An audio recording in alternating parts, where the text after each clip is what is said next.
마켓 무버입니다. 월요일인 오늘 코스피는 단기 급등에 따른 차익 실현 매물이 출혈되면서 숨고르기 흐름을 이어가고 있습니다. 요즘 우리 코스피 시장을 보면 눈에 띄는 특징이 하나 있죠. 수급에서의 특징인데요. 바로 연기금입니다. 코스피를 36거래일 연속 순매수해주면서 역대 최장기간 순매수하는 기록을 세우고 있습니다. 이 기간 동안의 순매수 규모 집계해보면 3조 7천억 원으로 나타나고 있고요. 하루 평균으로 봤을 때는 1,050억 원씩 순매수를 하면서 지수 하단을 단단하게 받쳐주고 있는 모습입니다. 하지만 포인트는 여기서 끝이 아닐 수 있다라는 점입니다. 시장에서는 이 연기금의 추가 매수 여력이 남아있다라고 보는 시선이 있는데요. 올해 연기금의 국내 주식 비중 목표치가 14.9%에 달하기 때문입니다. 이 목표치가 예전보다 조금 내려오긴 했지만 작년 말의 비중과 비교했을 때 더 높기 때문에 앞으로도 비중 확대 여지가 열려 있다라고 보는 시각이 나타나고 있습니다.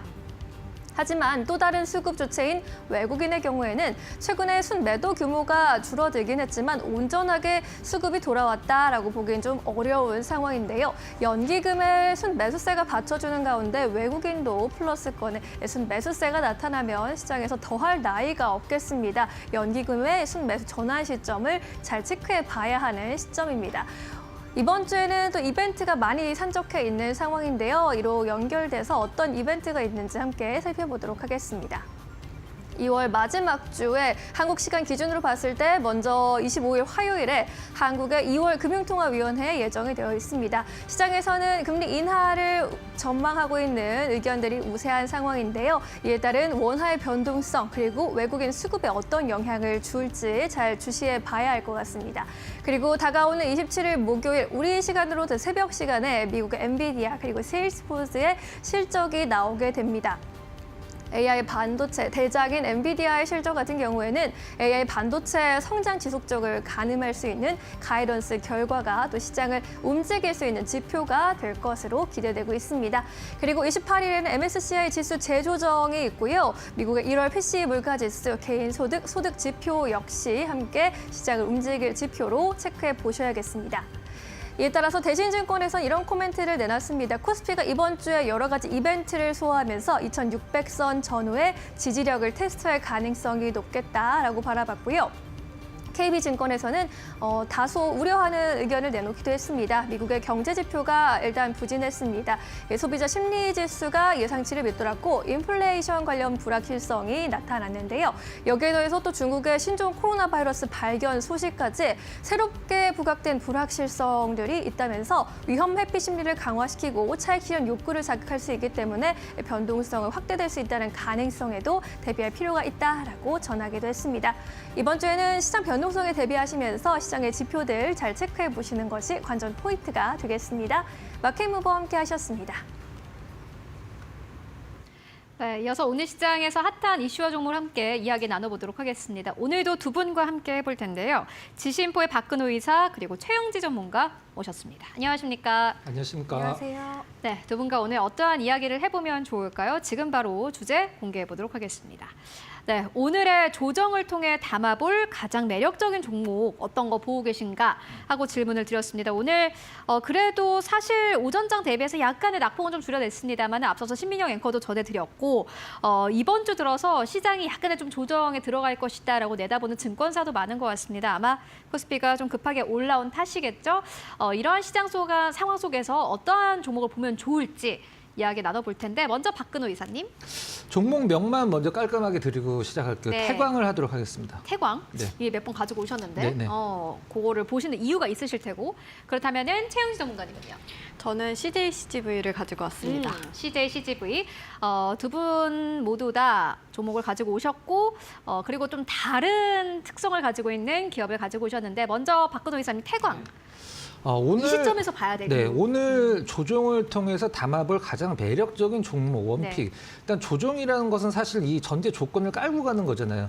이제 조정이라는 것은 그 전에 상승을 굉장히 견조했던 종목군들이 약간 시장에서 아름다운 조정이다 이런 식의 표현을 하는데 약한 조정을 주고 추가 상승을 가능하게 하는 어떤 모멘텀이 있는 그런 종목군들을 이제 말씀하시는 것 같아요. 저는 태광을 골랐는데 태광을 고르는 이유는 아무래도 이제 우리나라 기업들은 이제 전방 산업들이 굉장히 좀 중요하잖아요. 근데 태광이 전방 산업으로 두고 있는 어떤 업종들을 보면은 조선, 그다음에 미국 쪽, 그다음에 중동 쪽의 LNG, 그다음에 발전소 이런 걸로 인해서 피팅 업황이 지금 시장에서 보는 것은 28년도까지 초호황이다라고 얘기를 하는데 중요한 것은 이게 중요한 것 같아요. 이제 28년도까지 미국의 LNG 발전소나 수출 터미널들이 계속 증설을 할 텐데 그 28년도까지 좋아질 수 있는 어떤 업황과 실적을 지금 태광의 주가에 어느 정도 지금 적용이 돼 있나 그게 가장 중요할 텐데 우리가 보통 태광도 사실 저점에서 한 100% 정도가 올라왔기 때문에 굉장히 좀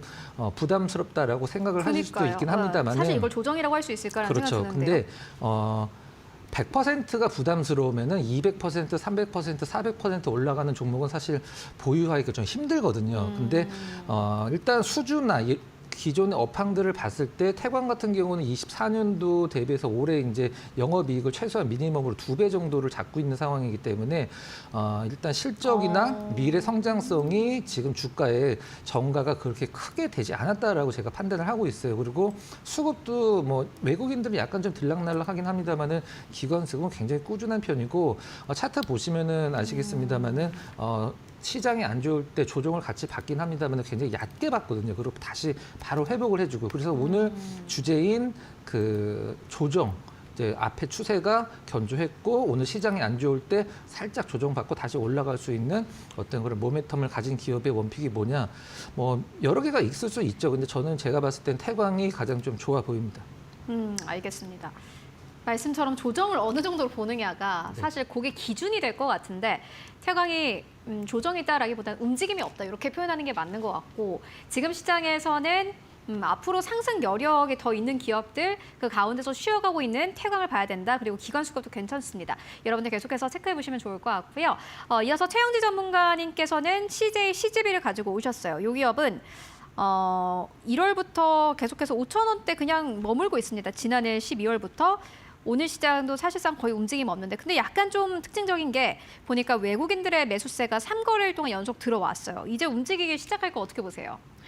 네, 되게 잘 짚어주셨는데 저 같은 경우에는 이렇게 안 좋은 시장에서 좀 장기간 횡보를 했다거나 장기간 조정을 받은 종목들을 많이 찾아보는 편이에요. 왜냐하면 단기 반등이 나와줬을 때 그만큼 강하게 상승세를 보이는 종목들이 많아서 장기간 좀 낙폭이 나왔거나 장기간 조정을 받은 종목으로 골라왔고요. 무엇보다도 가장 중요한 게 모멘텀이라던가 실적 개선에 대한 것들도 기대감으로 반영이 되는 그런 종목을 찾아온 게 바로 오늘 CJ CGV입니다. 그래서 첫 번째 투자 포인트를 먼저 말씀을 드리자면 이번 주에 봉준호 감독의 신작 개봉 소식이 있죠. 바로 미키 17 개봉인데요. 우리나라를 시작으로 해서 2월 28일에 개봉이 되고요. 3월 달에는 전 세계로 개봉이 될 것으로 전망이 되고 있는 상황입니다. 봉준호 감독이 2019년 기생충 이후에 처음으로 선보이는 SF 장르인 만큼 기대감이 반영이 될 가능성이 높고 그리고 로버트 패티슨이 주연을 맡은 것으로 알려져 있습니다. 근데 영화관 종목들이 사실 많은 가운데서 제가 왜 CJ CGV를 골라왔냐면은 CJ CGV 같은 경우에는 이동진 평론가가 진행을 하는 언택트 프로그램이라는 게 콘텐츠가 있어요. 한 90분 정도 영화에 대해서 평가를 하고 영화에 대해서 심도 깊은 그런 해설을 하는 프로그램인데 이게 CJ CGV에서 단독으로 진행을 합니다. 이번에 미키 17 같은 경우에도 CJ CGV에서 진행이 될 것으로 전망이 되고 있어요. 아무래도 영화 매니아층 자체가 이 프로그램을 많이 보기도 하고요. 또 이 프로그램과 영화 상영을 더해서 19,000원 정도 패키지로 이 티켓을 판매를 하기도 하더라고요. 이런 부분에 있어서 수익성 개선이라던가 기대감이 반영이 될 가능성이 높은 종목이 CJ CGV라고 생각이 들어서 골라왔고요. 두 번째 말씀을 드리자면은 일단 스크린 X라던가 4DX와 같은 특수관을 중심으로 해서 CJ CGV가 계속 수익성이 개선이 되고 있는 추세예요. 스크린 X라고 한다면 새 면을 넘어서서 벽하고 천장까지 이렇게 확장된 면을 통해서 영화를 시청을 할 수가 있는데 굉장히 몰입감이 높고요.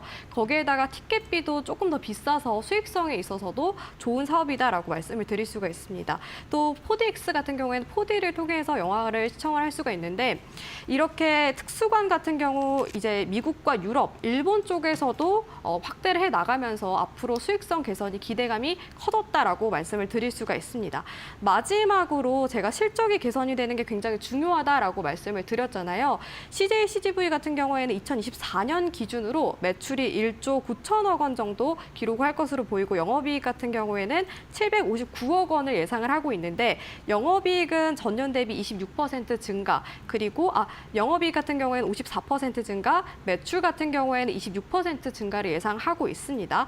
이번에 작년 6월이었죠. CJ 올리브 네트워크스를 편입을 하게 되면서 수익성이 개선된 효과도 있었고요. 그리고 그 밖에 영화뿐만 아니라 팝콘이라던가 음료, MD 상품 판매도 증가를 해서 그런 부분들이 매출에 반영이 됐다라고 볼 수가 있습니다. 그래서 이런 것들을 투자 포인트로 참고하셨으면 좋겠고 차트적인 부분들을 조금 설명을 해드릴게요. 사실 지금 관점에서는 차트적인 관점에서 타점이 나온 거는 아닙니다. 근데 2년에서 3년 정도 장기간 이렇게 조정을 받았다는 거를 차트를 통해서 볼 수가 있는데요.